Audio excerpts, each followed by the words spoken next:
அதுபோக முக்கியமான இதுல ஒரு நெரேட்டிவ் செட்டிங் என்னன்னா, தாவேகா அதிமுக கூட்டணி அமைந்தால் தான் வெல்ல முடியுங்கிற ஒரு பிம்பம், ஒரு நெரேட்டிவ்.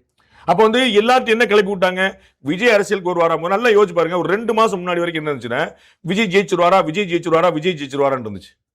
இப்ப லாஸ்ட் 2 மாசமா என்ன இருக்குன்னு பாருங்க, விஜய் ஏடிஎம்கே வந்துருவாரா, விஜய் ஏடிஎம்கே வந்துரும். அப்ப விஜய் ஜெயிக்க மாட்டாரு தானே? அப்ப முதல்ல இதுவரை யார் கட்டமைச்சது?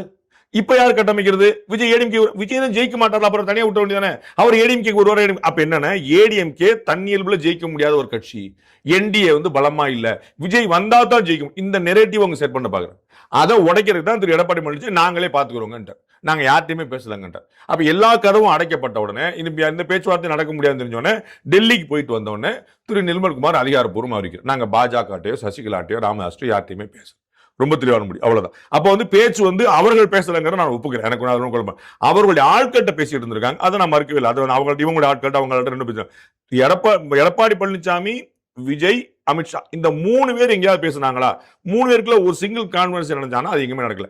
அவரை தெரியும் இவர் தெரியும் நிறைய பேர் பண்ணிட்டு இருந்தாங்க. சோ வந்து அது அப்படியே அது அவர் தெரியும் போச்சு, எந்த முடிவும் வரல. இவருடைய எதிர்பார்ப்பு ரொம்ப அதிகமா இருந்தது.